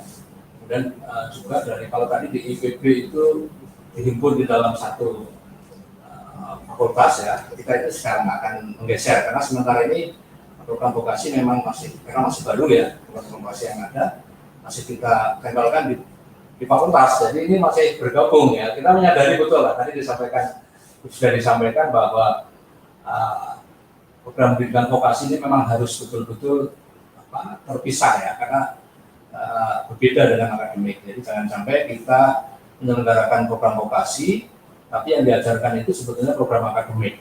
Dan ini situasi yang terjadi di tempat kami masih bergabung, jadi agak kurang bagus sebetulnya ya. Kami sedang mencoba untuk menyeterilkan ya.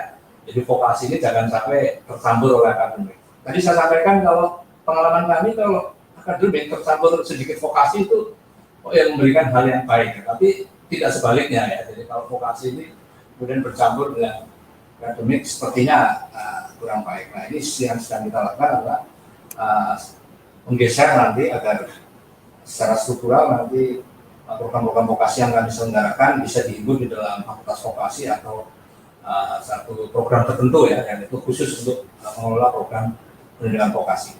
Ini mindset yang kita bangun pertama tentu dari sisi pemahaman ya kepada para pejabat struktural dan juga kepada pengelola program studi yang nantinya akan kita sisipkan di sana program vokasi ya, bahwa program vokasi ini sangat berbeda dengan program-program akademik ya, dari sisi tujuan penyelenggaraan program sampai kepada penyelenggaraan proses pembelajaran pendidikan vokasi yang tadi saya sepakat ya, tidak hanya hands on saja yang kita berikan, tidak hanya hard skill saja, tapi juga kita menyiapkan para mahasiswa kita agar menjadi lulusan yang tadi memiliki peluang 3 itu tadi yang disampaikan oleh Pak Ikan, sepakat sekali, yakni BMB bekerja, bisa melanjutkan dan juga bisa berwirausaha. Nah ini yang kita berikan. Kemudian yang kedua, kita melakukan upaya-upaya penyesuaian di dalam rangka itu tadi membangun mindset vokasi ya, dan menyesuaikan dari sisi SDM-nya ya. Kita berikan karena SDM yang kita rekrut semuanya adalah dari program akademik ya. Belum ada yang dari magister vokasi, doktor vokasi belum ada ya. Semuanya adalah dari akademik. Sehingga kita perlu melakukan upaya-upaya untuk melakukan penyesuaian wawasan bahwa pendidikan vokasi ini berbeda dengan pendidikan akademik dan melalui berbagai macam pelatihan mereka juga kirim retooling dan seterusnya yang kita berikan kesempatan kepada para dosen-dosen yang mengelola program vokasi ini ya.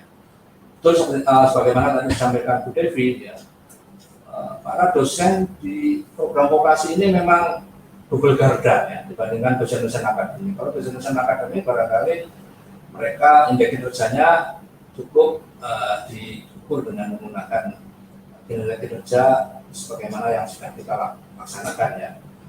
Penelitian kita, ya juga pengabdian masyarakat juga dan mengajar kita. Tapi di program vokasi ini memang tadi sebagaimana disampaikan Bu Devi, saling harus mempertanggungjawabkan secara akademik apa yang telah dilaksanakan, tapi tetap juga harus menjaga spirit vokasi yang ada di dalam dirinya. Ya. Jadi tidak boleh kemudian mengajarkan hal-hal yang akademik ya, kepada mahasiswa program vokasi. Tapi pada sisi lain, dia secara akademik harus mempertanggungjawabkan apa yang dia laksanakan di dalam studi karma itu ya.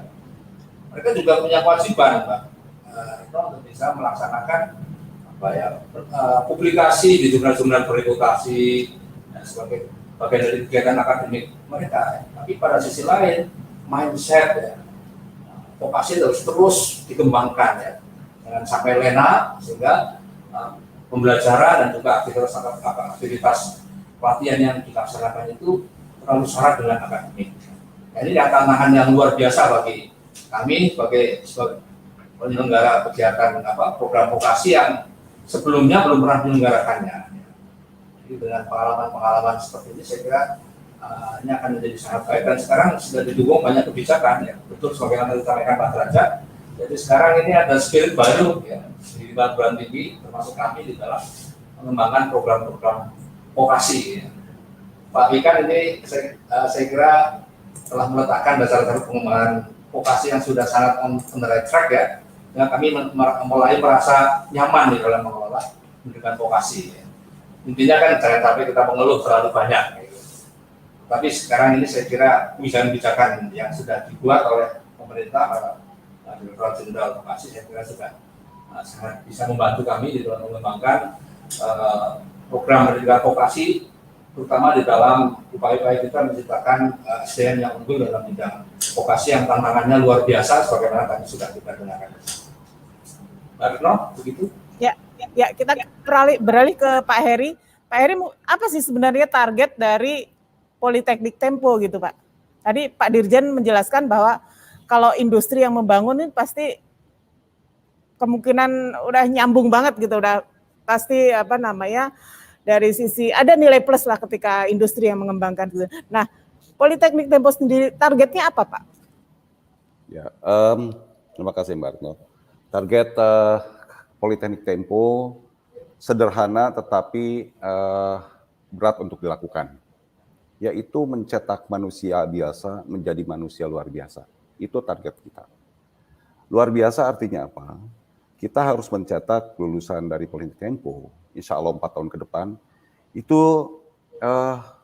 kita tuh ingin menjadi sebuah politeknik yang dicari oleh industri dan dunia usaha sebagai sumber tenaga kerja, sumber tenaga profesional yang dihasilkan oleh Politeknik Tempo. Untuk itu, silabus coba kita siapkan sekarang dengan sebaik mungkin. Kemudian dosen dan pengajar tadi sudah saya sampaikan, yaitu mixing antara praktisi dan mereka juga sudah menjadi tenaga pengajar sebelumnya dengan kualifikasi yang tinggi, itu yang standar requirement kami, Mbak. Begitu. Kemudian tidak lupa juga dosen-dosen tamu yang tadi juga Mbak Devi juga sampaikan begitu ya. Kami akan undang untuk menyempurnakan pemberian kuliah kepada mata kuliah kepada para mahasiswa. Nah, kemudian sarana belajar dan sarana belajar untuk mengajar itu juga harus nyaman. Nah, insya Allah kami juga sedang siapkan tempatnya yang senyaman mungkin untuk mahasiswa. Cara mengajarnya pun sekarang ini generasi Z gitu, itu tentu saja pola penyampaiannya pun sangat berbeda dengan misalnya waktu Mbak Retno waktu itu kuliah gitu. Apalagi zaman saya kuliah begitu ya.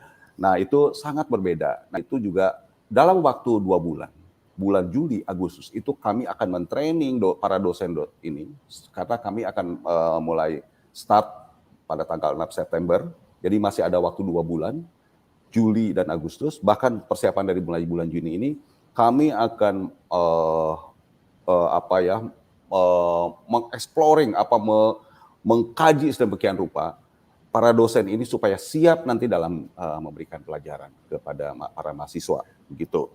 Kemudian tempat magang itu juga kami akan coba melihat lagi, kita kelompokkan perusahaan mana yang cocok untuk bidang ini, perusahaan mana yang cocok akan bidang ini. Nah, tentu ini supaya link and match benar-benar terjadi, begitu. Ya, dan yang tidak kalah penting saya kira di sini memang yang kan kami tanamkan betul kepada para dosen ya, yaitu filosofi yang pernah disampaikan oleh Bapak pendidikan kita, yaitu Ki Hajar Dewantoro, ya. Itu Ingarso Sungtulodo, artinya itu sudah jarang terdengar. Dari diskusi tadi pun tidak ada, dari pagi saya dengar. Tapi itu kalau menurut saya filosofi itu sangat masih bisa dipakai dengan sekarang, gitu ya. Sampai sekarang masih bisa dipakai gitu dan sangat bagus. Ingarso Sungtulodo artinya dosen itu harus di depan. Dia harus memberikan tauladan. Sederhana saja. Dosen itu jangan sampai disiplin untuk mengajar mahasiswa, jangan sampai menunggu. Dia harus memberikan contoh gitu. Dia harus siap dengan memberikan mata kuliah gitu. Dia harus sudah siap dengan tanya jawab dari mahasiswa. Ada pertanyaan-pertanyaan dari mahasiswa, dia juga harus siap. Dia harus menguasai pelajaran, konten yang diajarkan. Kemudian ada yang namanya Ingmadia Mangunkarso. Itu apa? Dosen itu berada di tengah, yaitu memberikan bimbingan. Proses belajar, dia itu harus memiliki wawasan yang cukup. Apalagi tadi disampaikan double garden, Pak ya tadi, betul itu. Dosen vokasi memang saya kira rasanya mungkin saya subjektif ya, tetapi rasanya kok ini lebih berat gitu dibandingkan dengan dosen biasa. Mengingat dia harus menguasai secara praktikal dan dia harus mengenai tentang teori.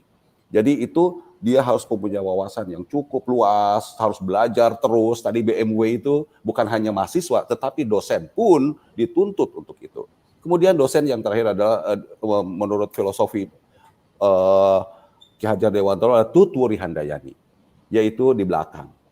Dia memberi dorongan, memberikan motivasi gitu. Sehingga target yang dicapai oleh Tempo tidak hanya sebagai tadi yang saya sampaikan lulusan yang unggul, yang hebat, yang luar biasa, tetapi dia harus memiliki akhlak yang baik, moral yang baik, etika yang baik. Itu penting saya kira. Itu yang akan diajarkan di Politeknik Tempo. Dan semua dosen akan kami training tentang itu. Terima kasih. Oke, ya.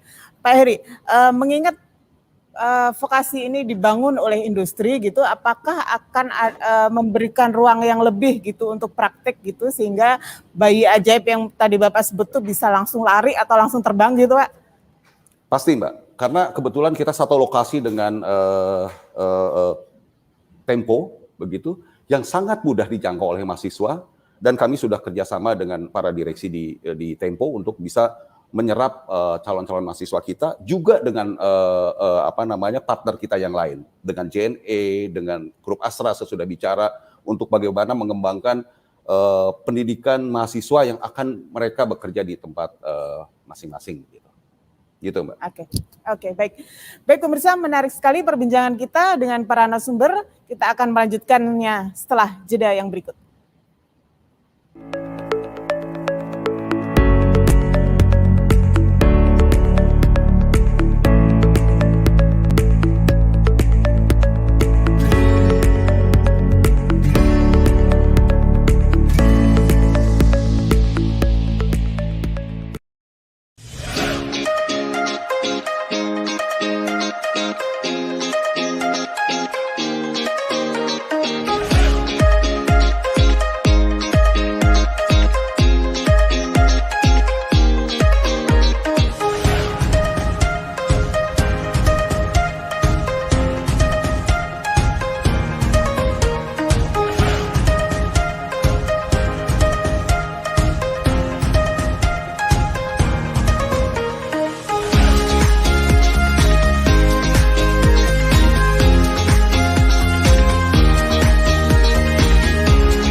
Pemirsa, masih bersama saya Retno Sulistyawati Program ini bisa Anda saksikan di kanal YouTube Tempo.co, Facebook Live Tempo Media, dan saluran digital TV Tempo. Pemirsa, tadi sudah sangat jelas dipaparkan oleh para narasumber yang telah hadir kali ini. Dan selanjutnya saya akan bacakan beberapa pertanyaan yang masuk dari para pemirsa yang ada di kolom komentar YouTube maupun Facebook kami. Yang pertama pertanyaan dari Elsa. Bagaimana kualitas lulusan vokasi dalam menghadapi era digital? Karena belakangan ini banyak sekali lapangan kerja yang membutuhkan SDM dengan kemampuan digital, gitu. Seperti perusahaan-perusahaan unicorn, bahkan dekakorn yang ada di Indonesia. Bagaimana persiapan pemerintah dan kampus-kampus dalam hal ini? Apakah kurikulum pendidikan kita sudah bisa mengimbangi perkembangan zaman? Itu pertanyaan yang pertama. Dan kemudian pertanyaan kedua, mengutip data BPS, Badan Pusat Statistik, bahwa jumlah pengangguran di tahun 2020 naik menjadi 9,77 juta. Apa yang disiapkan pemerintah untuk menyalurkan lulusan vokasi ini? Apa yang membedakan Tempo dengan lembaga vokasi lainnya? Dan satu lagi pertanyaannya adalah Good EdTech. Apakah ini Good EdTech? Apakah pendidikan vokasi di Indonesia sudah sesuai dengan pemenuhan kebutuhan industri modern? Begitu. Kita mungkin ke Ibu Devi terlebih dulu. Bagaimana Bu menyikapi tadi sejauh mana produk dari vokasi ini sudah tersalurkan ke industri? Sudah berapa persen gitu? Ya, justru kalau bicara pandemi, insya Allah kami justru sangat positif dan optimis. Justru lulusan-lulusan vokasi yang memang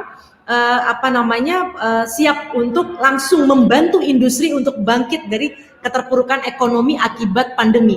Kenapa? Di tengah-tengah keterpurukan ekonomi ini, semua industri itu membutuhkan tenaga yang cakap, yang siap. Mereka nggak ada waktu lagi untuk mengajari lagi para calon pekerjanya. Dan alhamdulillah itu sudah terjadi di kami. Bahkan kalau istilah kami itu alhamdulillah nggak perlu ada masa tunggu, nggak perlu ada masa idah gitu ya, nunggu setelah ujian sidang tuh untuk menunggu pekerjaan. Bahkan sebelumnya saja sudah banyak yang punya kontrak. Dan tadi pertanyaan soal IT digital, di kami karena tanpa saya perlu sebut perusahaannya itu sudah masuk ke dekakorn dan perusahaan-perusahaan IT yang terbesar. Nah, catatan saya juga setuju dengan imam kami nih, Pak Wikan, karena kami orang vokasi, beliau pimpinan kami, adalah begini. Nanti pemerintah misalnya Kominfo kan sudah memastikan 2024 itu infrastruktur digital akan dibangun merata dari Sabang sampai Merauke. Jadi nanti isunya bukan masalah digital divide lagi, tapi yang jadi masalah nanti adalah motivational divide. Di saat semua materi itu sudah tersedia secara gratis, pertanyaannya apakah peserta didik mau untuk belajar? Jadi nanti tidak akan ada lagi problem persoalan material, tapi bagaimana apakah mereka mau untuk belajar. Jadi memang vokasi daya tariknya adalah Anda bukan hanya belajar teoretikal, tapi Anda memahami teori dengan Anda langsung terjun ke lapangan. Karena there is a big difference between knowing a path and walking the path. Jadi kalau teman-teman di vokasi adalah we are walking the path. Ya. Kemudian yang kedua tadi data BPS, mungkin kita beralih dari Bu Devi dulu ke Pak Derajat di IPB sendiri, Pak. Data BPS menyebutkan angka tingkat pengangguran masih tinggi gitu ya. Nah, sejauh mana hal ini bisa diakomodasi, diselesaikan dengan vokasi gitu, Pak? Pak Derajat. Iya, kita mungkin harus bedah dulu data penganggurannya itu ya. Kalau kita melihat data yang sebelum pandemi tahun 2019 itu kan tingkat pengangguran terdidik untuk lulusan vokasi itu naik memang selama 3 tahun itu dari 6,2% jadi 6,7%. Tetapi yang sarjana itu naiknya jauh lebih banyak. Yang menunjukkan apa? Bahwa ya meskipun tingkat pengangguran di pendidikan vokasi itu saat itu relatif lebih tinggi dibandingkan sarjana, tetapi yang sangat mengkhawatirkan justru lulusan program sarjana yang akan menganggur karena persentasenya lajunya jauh lebih tinggi. Yang ini menunjukkan ya ini indikasi ya bahwa permintaan terhadap tenaga-tenaga vokasi nampaknya lebih bagus penyerapannya. Nah, jadi artinya tantangan buat penyelenggara pendidikan tinggi baik untuk yang akademik maupun vokasi, bahwa masih ini yang menjadi penting. Tadi kan pertanyaan Bu Elsa itu saya kira sangat mendasar ya. Contohnya memang untuk yang hal-hal yang terkait dengan proses digitalisasi itu, tapi kan sebetulnya bukan hanya itu di semua aspek ya. Pertanyaan Bu Elsa menurut saya sangat mendasar. Jadi ini tantangan terbesar bagi penyelenggaraan program pendidikan vokasi itu kan pertama tadi kalau nomor satu saya sependapat dengan Pak Dirjen persoalan manusianya. Tapi memang tidak bisa dihindari. Yang kedua itu adalah bagaimana kita melakukan pembenahan dari mulai metode pembelajaran sampai dengan sarana pembelajaran di pendidikan vokasi. Menurut saya itu sangat penting. Kenapa? Saya menduga mereka yang menganggur itu kan memang sudah link and match, tetapi maksud saya begini, kadang-kadang di pendidikan kalau kita mengambil contoh vokasi SMK lah gitu, saya sering melihat ada yang sangat luar biasa modern. Kalau kita pernah ke beberapa SMK di sana, Kudus ya, itu modernnya luar biasa lah. Tidak banyak perguruan tinggi yang punya fasilitas seperti itu, sehingga mereka seperti membuat film di Disneyland gitu, canggih sekali. Tapi ada juga yang mengajarkan otomotif, misalnya masih motor 2 tak, 3 tak, sementara industri sudah tidak menggunakan itu gitu, kan gitu ya. Jadi memang ada yang masih belum nyambung di situ. Nah, oleh karena itu memang menjadi sangat penting mulai kurikulum, manusianya harus berubah, fasilitas itu juga penting. Keuntungan dari MPKM sekarang itu adalah kan industri dengan perguruan tinggi menjadi semakin nyambung, sehingga mahasiswa bisa 2 semester gitu kan, kalau 2-3-1 prakteknya di industri. Tapi saya menduga karena perguruan tinggi kita ini terlalu banyak, itu tingkat kejenuhannya juga akan cepat terjadi kan. Oleh karena itu menjadi penting juga bagaimana pendidikan tinggi, perguruan tinggi itu membangun infrastruktur juga yang menyerupai industri. Jadi semacam itu yang tadi saya sebut, menghadirkan industri ke dalam kampus. Nanti tinggal orang-orang industri juga bisa kita. Jadi dua-duanya harus dua-duanya harus tumbuh berkembang, sehingga fasilitas infrastruktur yang dibangun di dalam kampus itu paling tidak harus setara dengan yang dikembangkan di industri, digunakan di industri sekarang. Supaya begitu lulus ya mereka tinggal pindah tempat saja sebetulnya kan. Apalagi dalam proses pengajarannya kita mengundang begitu banyak orang-orang teman-teman dari industri. Ketiga, saya kira kita juga harus berpikir jauh ke depan ya. Kalau kita melihat perkembangan zaman itu, salah satu bidang yang berkembang jauh lebih cepat dibandingkan yang lain itu kan teknologi. Handphone hari ini yang kita miliki canggih, 2-3 bulan lagi sudah akan keluar yang jauh lebih canggih. Nah, oleh karena itu bagaimana industri bersama-sama dengan perguruan tinggi khususnya pendidikan vokasi itu yang tadi disebut dosen Bu Devi dan narasumber lain menyebutkan dosen perguruan tinggi vokasi itu kan double ganda gitu. Tetap harus melakukan research. Tapi risetnya kan harus yang lebih ke applied research. Jadi bagaimana melakukan penelitian-penelitian yang terapan, tapi lebih kepada future practice gitu. Mengembangkan hal-hal yang jadi inovasi-inovasi yang sekarang mungkin belum dipraktekkan, tapi pasti akan diduga dipraktekkan di masa depan melihat dari tren-tren yang sekarang ada. Nah, itu yang juga menjadi tantangan terbesar bagi kita semua, sehingga kalau itu bisa kita lakukan, sudah menyatu betul, link and match itu sudah betul-betul artinya blended betul, industri dengan, ya saya melihat contohnya paling bagus kan di Jerman gitu ya, di beberapa negara yang tadi disebutkan Bu Devi juga. Saya kira itu membuat keduanya saling membesarkan. Nah, sehingga pertanyaan Bu Elsa dan pertanyaan-pertanyaan lain tadi menjadi sangat wajar karena mungkin ragu juga apakah kita memang sudah secepat perkembangan industri. Nah, industri kita kan sekarang itu lebih baik beli teknologi kan dibandingkan mengembangkan teknologi sendiri kan, karena jauh lebih cepat, lebih murah dan sebagainya. Mudah-mudahan ke depan kita tidak akan ke sana lagi.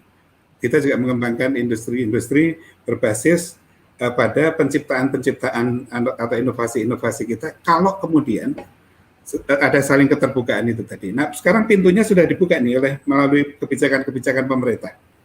Mudah-mudahan jangan ditutup lagi oleh pergantian kebijakan di nanti ke depan kan gitu kan. Capek kita kan gitu. Jadi nah sekarang tinggal bagaimana sekarang kita itu mengisi ini dan kemudian lari lebih cepat. Kalau tadi sebutan Pak Menteri kan bisa terbang itu terutama untuk misalnya Tempo. Bagaimana bisa terbang? Saya melihat Tempo bisa terbang karena sudah menyatu satu atap kan gitu kan ya. Nah, perguruan tinggi lain yang tadinya berbasis akademis masih kita harus berjuang, tantangan kita banyak. Mulai dari bagaimana kita membuat mini plan, membuat suasana industri masuk ke dalam kampus, dan bagaimana kemudian menambah jejaring karena kompetisinya sebentar lagi akan semakin kuat. Saya berani menduga kompetisinya akan semakin kuat. Saya malah takut jangan-jangan industri jadi pusing kan gitu kan. Semua orang datang ingin gitu kan, padahal mereka juga punya kapasitas tertentu. Oleh karena itu perguruan tinggi juga harus siap dengan infrastruktur yang memadai itu. Dan kemudian juga yang tadi disampaikan Pak Menteri, bagaimana perguruan tinggi juga harus siap mensertifikasi lulusannya. Jadi harus mengembangkan LSP, harus punya tempat uji kompetensi dan sebagainya. Karena memang bedanya lulusan sarjana dengan lulusan vokasi itu, kalau lulusan sarjana kan dapat ijazah, transkrip, kemudian dapat SKPI, surat keterangan pendamping ijazah. Lulusan vokasi harusnya mendapat sertifikat kompetensi. Dan itu akan menjadi pendamping ijazah yang berharga sekali buat mereka. Saya kira gitu Mbak Retno. Oke. Baik, satu lagi pertanyaan tadi spesifik sekali buat Pak Heri gitu. Apa nilai plus dari vokasi Tempo ini dibandingkan dengan kampus lain yang sejenis begitu, Pak Heri? Ya, baik. Yang sudah pasti barusan Pak Derajat menyampaikan bahwa Tempo sudah satu atap gitu, Politeknik ini dengan majalah Tempo, koran Tempo, Temprint, kemudian beberapa anak usaha lagi. Jadi sangat mudah untuk mengakses dan bekerja sama itu untuk meningkatkan pendidikan Politeknik Tempo. Itu yang paling utama. Kemudian yang kedua, kami ini memiliki resources yang di mana requirement wartawan Tempo sangat tinggi, dididik juga itu sangat panjang begitu. Nah itu bisa dimanfaatkan untuk mengisi D4 produksi media maupun desain media, juga untuk marketing internasional begitu. Jadi itu keunggulan yang akan kami sampaikan kepada masyarakat untuk bisa bergabung dengan Politeknik Tempo. Ya, saya kira itu 2 poin yang paling berbeda dengan yang lain. Namun untuk desain media itu untuk D4 baru 2. Jadi pembandingnya agak susah. Ketika kami membuat itu belum ada, bahkan baru 1, belum ada begitu. Jadi untuk pembandingnya tidak ada untuk D4 desain media. Baru kemudian ada namanya bina apa begitu, itu baru ada lagi gitu untuk politik D4. Dan yang lain ada 3, yaitu komunikasi media ada di UI dan Unpad, dan yang ketiga di Tempo. Jadi itu juga perbedaannya masih diferensiasi, saya kira masih belum terlalu dibedakan terlalu jauh lah. Tetapi dengan 2 poin yang tadi saya sampaikan, mudah-mudahan Politeknik Tempo bisa diminati oleh masyarakat atau calon mahasiswa untuk bergabung dengan kami. Begitu, Mbak. Ya, baik. Sebelum kita mengakhiri diskusi kita sore ini, saya ingin ada closing statement dari para narasumber. Silakan mungkin dari Ibu Devi terlebih dulu. Ya, insya Allah pendidikan vokasi adalah jawaban bagi tantangan zaman yang semakin kuat dan kencang berlari. Jadi, untuk merayakan kebangkitan Indonesia ke depan, khususnya nanti 2045, mari kita perkuat pendidikan vokasi Indonesia. Ya, silakan Pak Derajat. Ya, Indonesia ini membutuhkan saintis, tapi juga sangat membutuhkan praktisi, dan mungkin ini akan lebih banyak. Dan oleh karena itu pendidikan vokasi jawabannya. Jadi kepada para calon mahasiswa, pada orang tua, saya kira mereka tidak perlu ragu-ragu lagi ya. Bahwa ke depan itu tidak selalu pendidikan itu kan bergelar. Jadi kalau yang dikejar gelar, saya kira bukan zamannya lagi. Meskipun tadi vokasi juga punya gelar kan. D3 AMD, S1 Sarjana Sains Terapan, S2 juga Magister Terapan. Sama-sama dapat. Jadi ini bukan the second class of education. Tujuannya saja yang berbeda. Saya kira mari kita besarkan juga pendidikan vokasi di Indonesia supaya industrinya maju, ekonomi maju, masyarakat maju, dan kesejahteraan masyarakat bisa lebih ditingkatkan. Terima kasih. Ya, baik, Pak Muklas sekarang.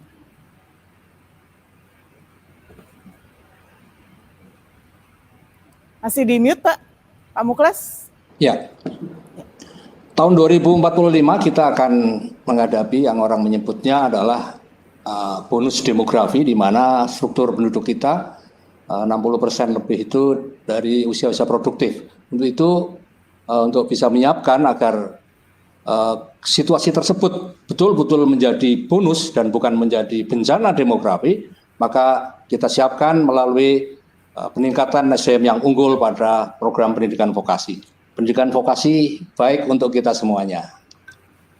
Ya, dan terakhir Pak Heri dari Politeknik Tempo.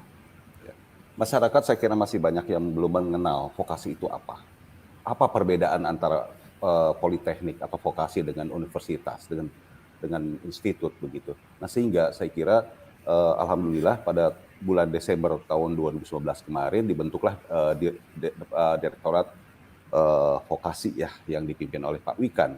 Nah, Pak Wikan dengan segala upayanya dan demikian bukan aktif lagi tetapi agresif untuk mensosialisasikan ini, saya kira itu perlu kita dukung semua supaya masyarakat bisa tahu, paham betul apa vokasi itu, sekolah vokasi. Karena seperti tadi para narasumber sampaikan bahwa vokasi itu memang punya kelebihan tersendiri dibandingkan dengan perguruan tinggi yang lain atau dengan universitas. Maka vokasi perlu kita terus-menerus kita kembangkan, kita terus-menerus kita sosialisasikan kepada masyarakat. Demikian, Mbak Retno. Ya, baik. Kami ucapkan terima kasih kepada para narasumber yang sudah hadir dalam diskusi kali ini. Terima kasih atas waktunya sudah bergabung. Semoga diskusi yang kita lakukan sore ini bermanfaat bagi kita semua. Sampai di sini kami menemani Anda dalam Ngobrol at Tempo. Akhir kata, saya Retno Sulistyawati beserta seluruh kerabat kru yang bertugas pamit undur diri dan sampai jumpa. Wassalamualaikum warahmatullahi wabarakatuh. Waalaikumsalam. Terima kasih. Pak Derajat, Pak Ahmad, Pak Heri. Terima Sehat kasih selalu, Bapak, Bapak. Ibu Sehat semua. selalu. Amin. Sehat Bu Devi, Pak Selamat pagi, Pak. Amin. Ya. Ya. Sukses untuk IPB, Vokasinya UI, Ibu-ibu, dan Bapak. Tempo. Amin. Amin. Terima kasih. Amin. Semua, Terima kasih, Pak. Pak. Amin, Ya, Pak. sukses Heri, kalau ada semuanya. yang bantu, siap bantu.